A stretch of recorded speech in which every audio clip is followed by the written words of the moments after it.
Hello guys, welcome to my channel. और इस episode को स्टार्ट करने से पहले मैं कुछ कहना चाहती हूँ। गाइस, एक वीडियो को बनाने के लिए बहुत मेहनत लगती है।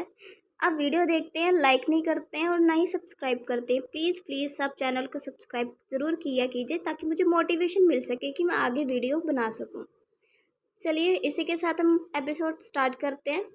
हमें दिखाया जाता है मैंग जो है वो चेंगजाओ की ग्रैंड माँ का ट्रीटमेंट कर रही होती है एक्यूपेंचर के साथ, और उसने कुछ नीडल उनकी हैंड पर चुभाई होती है, उससे ब्लड निकल रहा होता है। और ये देखकर पीछे खड़ी हमारी शेवुई कहती है कि तुम ये क्या कर रही हो।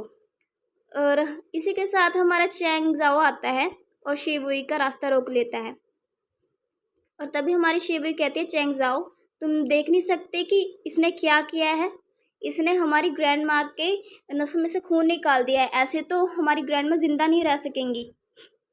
और साथ ही में चैंगज़ाओ कहता है कि तुम ऐसे क्यों बिहेव कर रही हो, ऐसा लगता है कि तुमने आज तक किसी भी पेशेंट के साथ डील नहीं किया और तुमने ब्लड पहले नहीं देखा है। और तभी हमारी शिवुई कहती है, तुम ग्रैंड माँ की लाइफ का रिस्क नहीं ले सकते।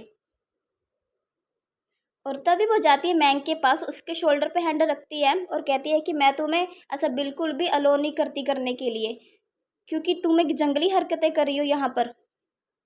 और हमारी मैंग तिरछी नज़र से शिवुई की तरफ देखती है और कहती है कि मैंने तुम्हें इसलिए यहाँ से बाहर नहीं निकाला था क्योंकि मैं चाहती थी तुम ये देखो कि मैं इस मैडम को कैसे ट्रीटमेंट करूँगी और ठीक करूँगी, समझी तुम। और उसका हाथ पकड़ती और पीछे करती है। और तभी हमारी शिवुई कहती, तुम्हारा जो तरीका है उसका कोई बेसिक नहीं है, जितना तुम डिले करोगी ग्रैंड माँ की कंडीशन उतनी ज़्यादा ख़राब होगी, क्या तुम इसका हर्जाना भरोगी। और मैंग कहती है कि मैंने एक बार कह दिया कि मैं इसको क्योर कर सकती हूँ, तो तुम्हें बीच में बोलने की ज़रूरत नहीं है, दोबारा से मत करना। और तभी हमें शिवुई को दिखाया जाता है, वो पीछे खड़ी होती है और सर्वेंट आती है उसके पास और कहती है कि मिस शिवुई, हम इंतज़ार करना चाहिए पहले और देखना चाहिए कि ये लेडी हमारी मैडम को कैसे ठीक करती है। और इसी के साथ शिवुई गुस्से से वहाँ से निकलती है, डोर ओपन करती है और सोचती है कि जब तक चैंगज़ाओ यहाँ पर है मैं इस औरत को छू भी नहीं सकती अभी के लिए। साथ ही में ये भी सोचते हैं कि अगर ग्रैंड माँ 1 घंटे के अंदर नहीं उठी तो मैं इस औरत को कैपिटल से ज़िंदा वापस नहीं जाने दूंगी। और हमें सीन दिखाया जाता है आधे घंटे के बाद का। मैंग और अंकल लू साथ में आ रहे होते हैं और सर्वेंट भी उनके साथ होती है। वो कहती है कि प्लीज़ इस जगह से आइए। और मैंग को सामने पुलिस दिखाई देती है और शिवुई भी दिखाई देती है उनके साथ में। मैंग सोचते हैं कि क्या ये मुझे पकड़वाना चाहते हैं इनसे। और तभी हमारी जो शिवुई है वो सर्वेंट के पास आती है और कहती है, जियांग ग्रैंड माँ उठ गई क्या। और सर्वेंट कहती है कि जो ओल्ड लेडी है वो अभी तक नहीं उठी हैं, वो बेहोश हैं। तभी शिवुई सोचती है कि मुझे पता है ये अपने आप को बहुत ज़्यादा महान समझती है। अगर इतनी ज़्यादा महान है तो इसका नाम मेडिकल ऑर्गेनाइजेशन रैंकिंग में क्यों नहीं है।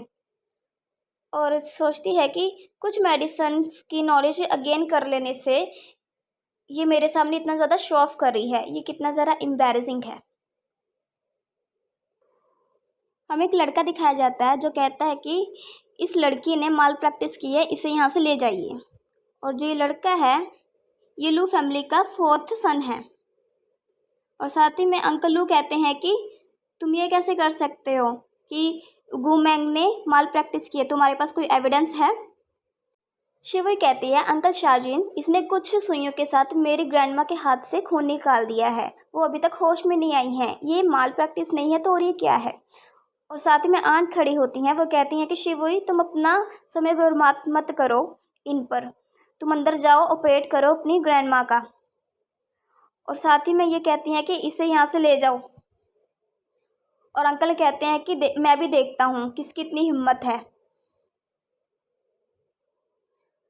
इसी के साथ में लू फैमिली का जो 4th सन होता है वो कहता है कि मैं जानता हूँ तुम्हें ये याद रखना चाहिए कि लू शेंगजिंग तुमने 20 साल पहले क्या किया था। लू फैमिली ने तुम्हें यहाँ से बाहर निकाल दिया था धक्के मार के, और अभी भी तुम इसके मैटर में बोलना चाहते हो, तुम्हारा कोई हक नहीं है हमारी फैमिली के अंदर बोलने का।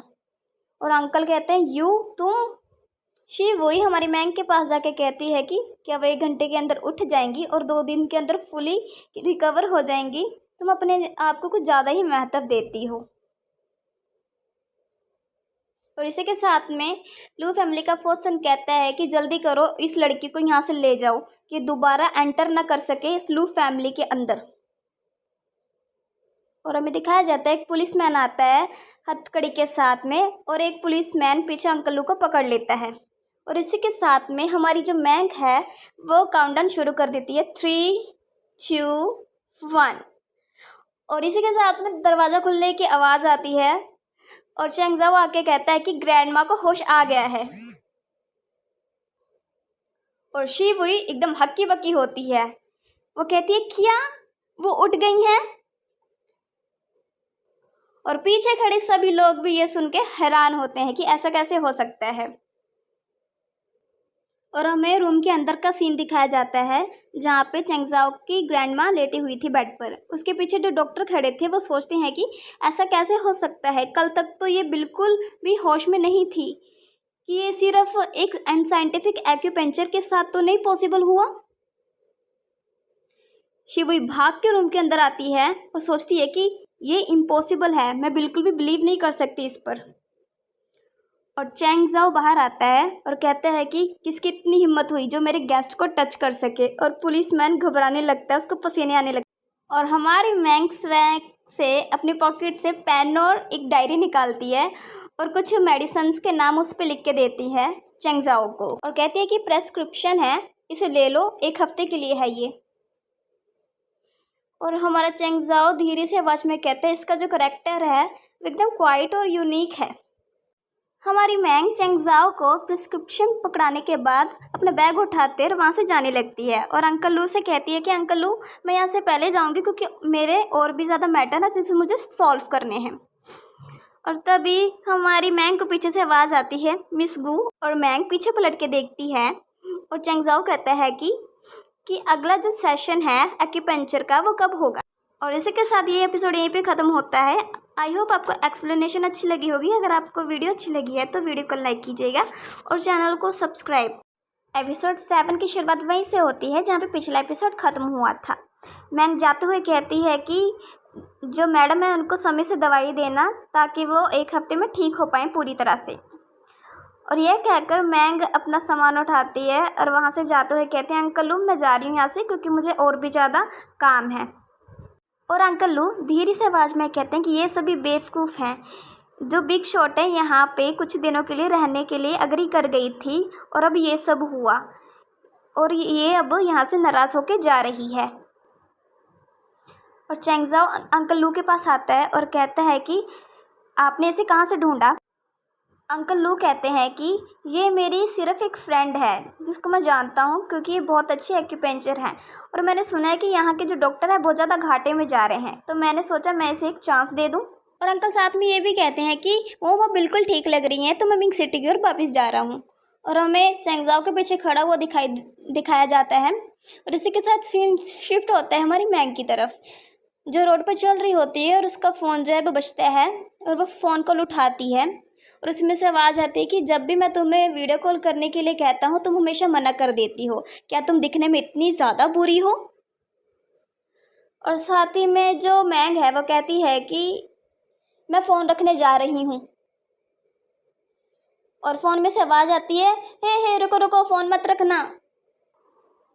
और हमें दिखाया जाता है जो फ़ोन पे बात कर रहा होता है वो एक लड़का होता है। 8 साल हो गए हैं पर लिन शुआन के अलावा एक सिंगल पर्सन भी ऑर्गेनाइजेशन में बॉस की रियल इन्फॉर्मेशन नहीं जानता। और इस लड़के का नाम युन लिंग होता है। ये टॉप लीडर होता है शैडो अलायंस का और ये सीनियर हैकर होता है डिप्लोमेटिक फिगर हेड में। और वो लड़का ये भी कहता है कि हर बारी वो अपनी जो आवाज़ है वो भी छुपा लेता है, हम तो ये भी नहीं जानते वो एक लड़का है या लड़की। और वो सोचता है कि जो ये शैडो अलायंस है इसको बने हुए 8 साल हो गए हैं, मुझे ये पता भी नहीं लगा। 8 साल पहले वाइट फॉक्स ने शैडो अलायंस को बनाया था और इसने आधे से ज़्यादा एक इम्पॉसिबल मिशन अकेले ही कंप्लीट किया था, इंटरनेशनली रैंक्ड नंबर 1 से, और इसी के साथ ये पूरे विश्व में फेमस हो गई थी। और आधे ही साल में शैडो अलायंस ने 3 मेजर इंटरनेशनल हैकर ऑर्गेनाइजेशन को पिछाड़ दिया था जिससे वो नंबर 1 पर आ गई थी। काफ़ी सारे हैकर्स ने वाइट फॉक्स के पर्सनल इन्फॉर्मेशन को हैक करने का ट्राई किया था, पर सभी के सभी जो सक्सेस होने की जगह फेल हो चुके थे। कोई भी वाइट फॉक्स के पर्सनल डाटा को चुरा नहीं पाया था। यहाँ तक कि जो बड़े बड़े हैकर्स हैं उन्होंने भी वाइट फॉक्स के डाटा को चुराने की कोशिश की थी और काफ़ी सारे ऑर्गेनाइजेशन भी आए, पर जो वाइट फॉक्स की जो पोजीशन है उसको कोई भी हिला नहीं पाया। वो आज भी दुनिया में नंबर 1 ही है। और बहुत हो चुकी बातचीत, और इसी के साथ हमें दिखाया जाता है जो लड़का है वो कहता है कि जो हमारी लास्ट असाइनमेंट थी उसके पैसे जो हैं वो अकाउंट में आ चुके हैं, तो तुम उसे चेक करना मत भूल। और वो लड़का कहता है किसी को ढूंढने के लिए हमारे पास एक और जॉब है जो हमें बिलियंस ऑफ़र कर रहा है। तुम्हारे पास वैसे भी पैसों की शॉर्टेज है, मैं सही कह रहा हूँ ना? क्या तुम इस ऑफ़र को एक्सेप्ट करोगी? और हमारी मैंग कहती है किसके लिए? और वो लड़का कहता है कि मैंने सुना है एक जीनियस डॉक्टर है जो ईस्ट में हमें दिखाई दिया था 2 साल पहले, और वह एक्यूपेंचर में बहुत ज़्यादा ही स्किल्ड है और उसके छोटे बाल हैं और वो एक इंसान है। और हमारी मैंग कहती है ऐसा करने के लिए तुम्हें किसने बोला और ये टास्क किसने दिया है? क्या वो इंसान मिस्टर लू है जो कैपिटल से हैं और उनका नाम लू चैंगजाओ है? और हमारी मैंग कहती है कि कितनी सारी साइट्स पे इसको पोस्ट किया गया है और इसको शैडो अलायंस के अलावा और किसको किसको सौंपा गया है, और तुम्हें किसने कहा था इस टास्क को लेने के लिए? मैंने बोला था या नहीं बोला था? और मैंग कहती है कि इस टास्क को लेने से इनकार कर दो। और इसी के साथ में हमारी जो मैंग है वह हाथ बढ़ाती है, टैक्सी रुकवाती है, और टैक्सी के अंदर जो इंसान बैठा होता है वो कहता है कि मिस आपको कहाँ पे जाना है? और हमारी मैंग कहती है कि मुझे नॉर्थ साइड में जाना है, शहरों की तरफ जहाँ पे सैनिटोरियम है।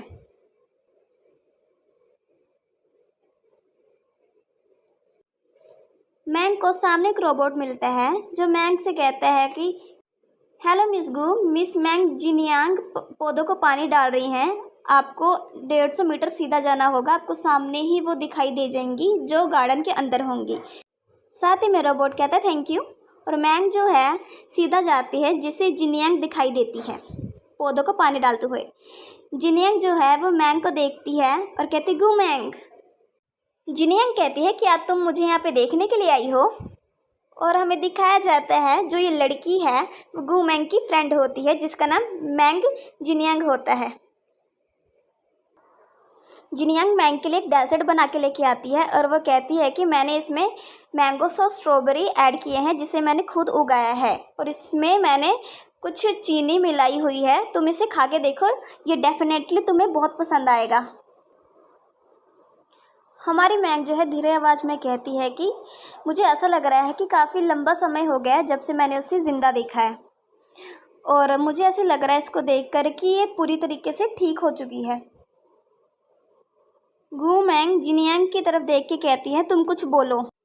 जिनियांग मैंग से कहती है कि अब मैं आगे से बहुत ज़्यादा ठीक हो चुकी हूँ, क्या तुम मुझे अपने साथ लेके जा सकती हो काम के लिए ताकि मैं कुछ मनी कमा सकूँ?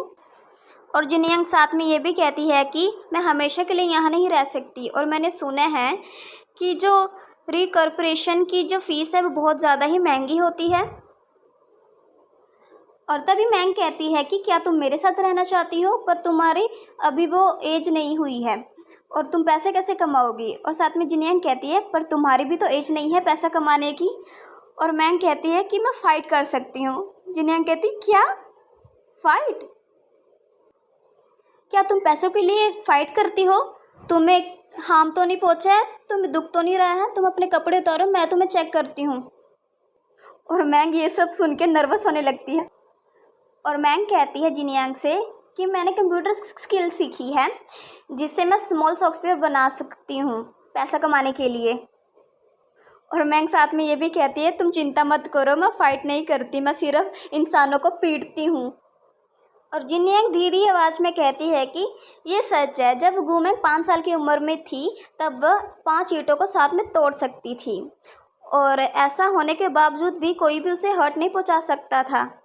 मुझे लगता है कि गुमैंग एकदम में वो धीरे से आवाज़ में ये भी कहती है कि गुमैंग एक ट्रबल मेकर नहीं है। वो किसी के साथ तब तक पंगा नहीं लेगी जब तक सामने वाला इंसान उसे उकसाए ना। अगर वो उससे पंगा लेगा तो वो मार खाने का ज़रूर पात्र होगा। और गुमैंग हमारी जिन्यांग से कहती है, जो ये जगह है बहुत अच्छी है, तुम यहाँ पे क्यों नहीं रहना चाहती। जिन्यांग मैंग से कहती है, तुमने काफ़ी सारे टीचर्स को मुझे पढ़ाने के लिए हायर किया था, पर मैं एक पार्ट टाइम जॉब ढूंढ रही थी क्योंकि मैं हर दिन थोड़ा थोड़ा कर कर कमाना चाहती हूँ। गुमैंग, आपसे मैं अपना ध्यान खुद रखना चाहती हूँ क्योंकि मैं तुम पर बर्डन नहीं बनना चाहती अब और ज़्यादा। और मैंग कहती है, क्या तुम सच में पैसा कमाना चाहती हो। और जिन्यांग कहती है, यस, हाँ मैं कमाना चाहती हूँ पैसा। मैंग कहती है, चलो ये हमारी डील रही, मैं तुम्हारे लिए एक अच्छा सा स्कूल ढूंढूंगी और इस साल तुम कॉलेज एंट्रेंस का एग्ज़ाम देना और एक अच्छी यूनिवर्सिटी में एडमिशन लेना। और ग्रेजुएशन के बाद जब तुम ज़्यादा सीख जाओगी तब तुम पैसे कमाओगी और ज़्यादा। तुम ट्यूशन को एक लोन की तरह समझो, तुम वो पैसे मुझे वापस कर सकते हो जब तुम ग्रेजुएट हो जाओगी और अच्छे पैसे कमाने लगोगी। और तभी जिन्यांग कहती है मैंग से, पर तुम्हारा क्या। मैंग कहती है कि मैं तुम्हारे स्कूल के पास एक रेंट पर जगह ले लूँगी और वहीं पर रहूँगी। और तभी जिन्यांग कहती है, गुमैंग क्या हम साथ में स्कूल चले और क्या हम साथ में कॉलेज एंट्रेंस एग्ज़ाम दें। ये सुनकर मैंग हमारी शॉक्ड हो जाती है और सोचने लगती है। और इसी के साथ हमारा एपिसोड यहीं पे ख़त्म होता है।